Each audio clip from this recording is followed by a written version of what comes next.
Olá, pessoal. Isso é realmente esquisito. Eu, afinal, nunca gravei um vídeo antes, participei de algumas lives, enfim e tal, mas tem que tentar, né? Meu nome é Thiago Kraus, sou professor de História do Brasil Colonial na Unirio, e esse é o vídeo para a turma 2021-2020, primeiro semestre, do ensino remoto emergencial de História do Brasil 1 da Unirio, com alunos de História, Museologia e acho que tem um de Filosofia também. Então, a ideia desse primeiro vídeo é só apresentar o curso para vocês. A gente vai conversar na segunda-feira, dia 5 de outubro, mas eu só queria apresentar um pouquinho, enfim, mesmo, porque eu sei que nem todo mundo vai poder participar do vídeo. Né? Nem todo mundo vai poder participar do Google Meet na segunda-feira, porque cada um tem suas especificidades, enfim, a presença não é obrigatória nas reuniões, nas lives com o Meet. Então, primeiro eu vou me apresentar rapidinho.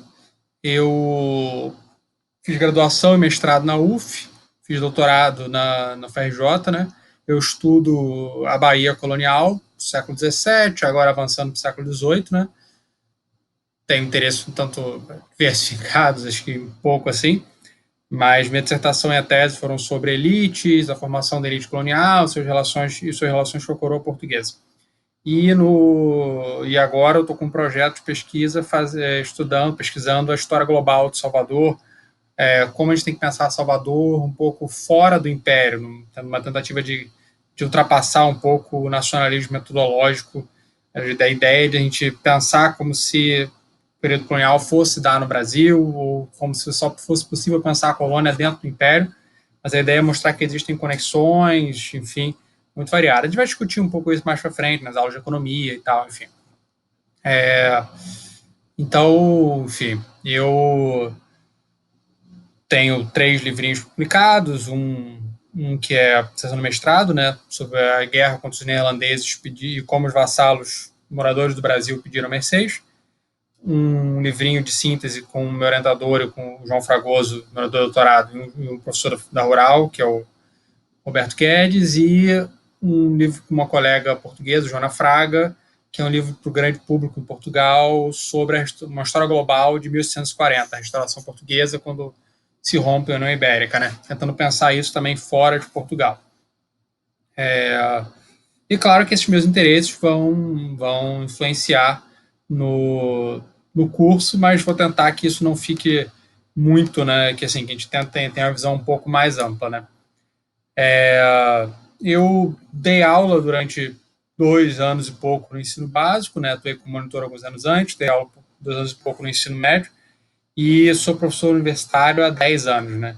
Dei aula na FRJ, na FGV, na UERJ e estou desde 2018 na Unirio.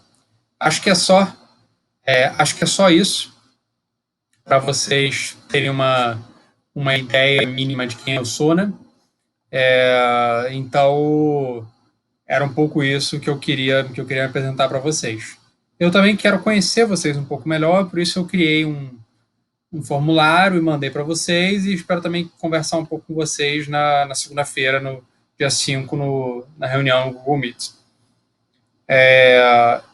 Então, antes de apresentar o programa do curso, né, eu queria falar um pouco. Enfim, terminando a minha apresentação, né? Esse é o meu escritório, né? Vai ser o cenário da minha personagem lives e também do e também dos vídeos, né? Se vocês ouvirem às vezes algum latido, são os cachorros, né? A Hope e o Seralep ali. Então não se surpreenda. Geralmente não vou editar os vídeos, porque eu não tenho a menor ideia como é que faz isso, né? Não sei absolutamente nada, espero que não fique muito ruim. Mas então, agora sim, voltando para falar um pouco sobre por que estudar o Brasil colonial, né? Por qual interesse de estudar o Brasil colonial? A gente, enfim, e o que vai ser, né, o Brasil colonial? Né? O nosso recorte cronológico aqui eu vou tentar cobrir, né, mais ou menos o início da expansão portuguesa no século XV, né, até o início do século XIX, a vinda da família real, enfim, embora esse final vá ficar um tanto corrido.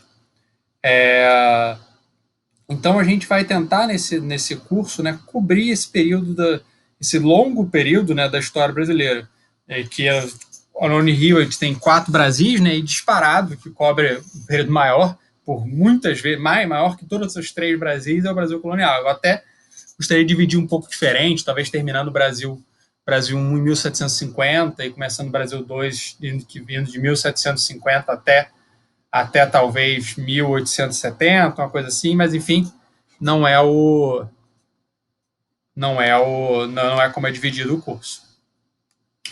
Então a gente faz o que a gente tem aqui, né? Enfim. Algumas aulas do curso vão ser mais estruturais, outras aulas do curso vão ser mais narrativas, né? Mas o interessante é mostrar como a gente tem que usar esses dois elementos no estudo da história. Os fatos só adquirem sentido quando eles estão inseridos no contexto, nas estruturas que eles modificam. E as estruturas também, se elas não tiverem os processos mais minuciosos, né, eles ficam muito perdidos. Então a gente tem que tentar ver, digamos, os três níveis da história, né? As estruturas, as conjunturas e os eventos, né? Para entender esses processos de maneira mais aprofundada. A gente também vai tentar misturar abordagens, né, eixos temáticos, né? Vai ter aulas um pouco mais culturais, aulas mais história política, aulas mais econômicas e aulas mais história social. Porque o que interessa, na verdade, esses processos, esses elementos da realidade estão sempre misturados entre si. Então, o que interessa aqui é mostrar como tudo isso se influencia mutuamente. Como para entender a cultura, você tem que entender a sociedade, mas também a economia. Enfim. Então, o mais desafiador e mais interessante num curso básico como esse, né, é a tentativa da gente entender o processo histórico como um todo.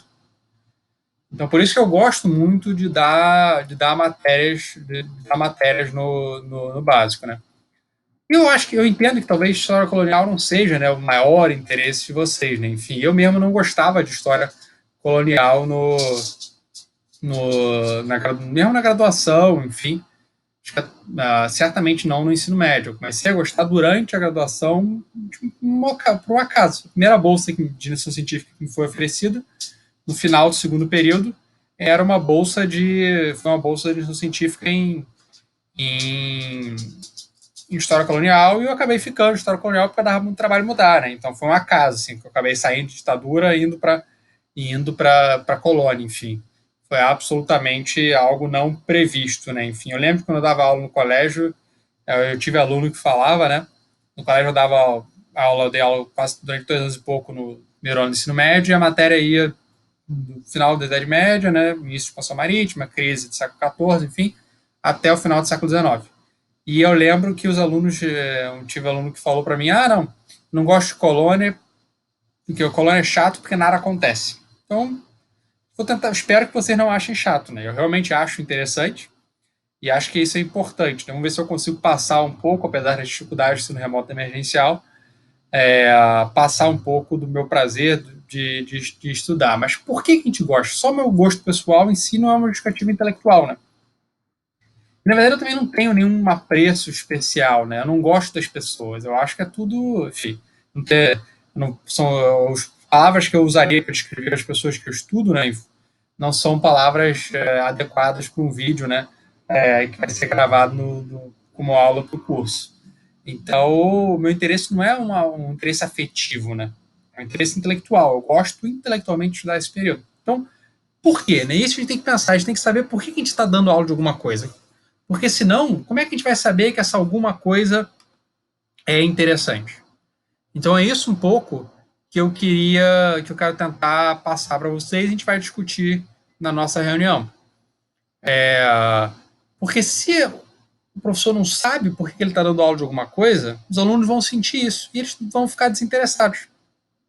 Então, o meu primeiro argumento, minha primeira resposta, né, para dizer por que eu gosto de estudar o período colonial, é porque é um período absolutamente central para pensar o Brasil, porque muitas questões que até hoje marcam o Brasil, eles surgem já nesse momento.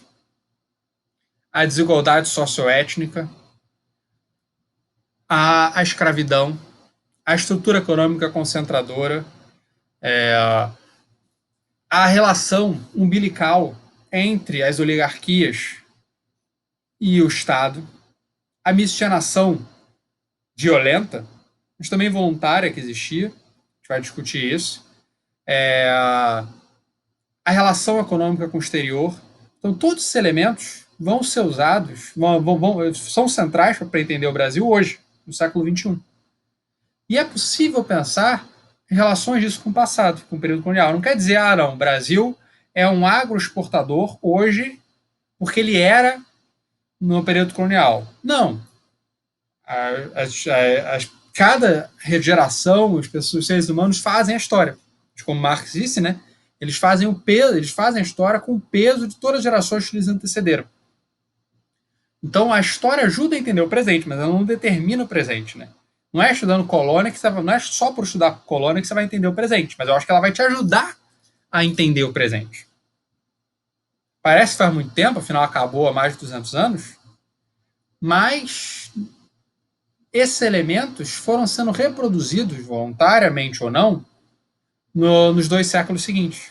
Então, por isso que eu acho que é importante estudar o período colonial para entender o Brasil. E é por isso que boa parte do pensamento social sobre o Brasil, do pós-independência até a década de 60 e 70, vai focar no período colonial. Vai estudar o período colonial não pelo período colonial em si mesmo, mas vai estudar o período colonial para entender o Brasil.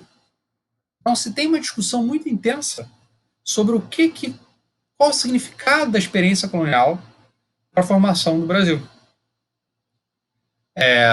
Então, por um lado, eu acho que o período colonial ajuda a gente a entender o presente. Então, se você está interessado em desigualdade, se você está interessado em racismo, se você está interessado em corrupção, se você está interessado em tudo isso nos dias de hoje, se você está interessado na estrutura econômica brasileira, estuda o presente, mas estuda também o período colonial, que ele vai te ajudar a entender o passado, o presente. Então essa é uma justificativa, digamos, presentista. Mas também tem uma justificativa intelectual. Além da riqueza do debate acadêmico, você tem o fato de que o período colonial exige uma sofisticação intelectual grande. Por quê? Porque as fontes existem, mas são relativamente escassas. Mais do que para o século XIX, evidentemente mais do século XX, mais do que para a Europa no mesmo período. Então, elas exigem refinamento metodológico. As pessoas têm que pensar muito como é que se pode fazer perguntas, como é que se pode responder as perguntas que se tem interesse sobre esse período. E quais são as perguntas que devem ser feitas. Então, vai se gerar muita discussão, né, sobre esses resultados, sobre as pesquisas, sobre como fazer pesquisa, sobre os resultados dessas pesquisas.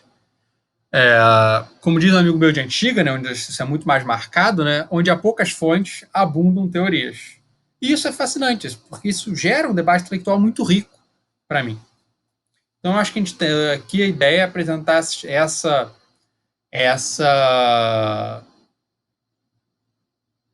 explicação presentista, se você está interessado no presente, uma explicação intelectual para a relevância do estudo do Brasil colonial.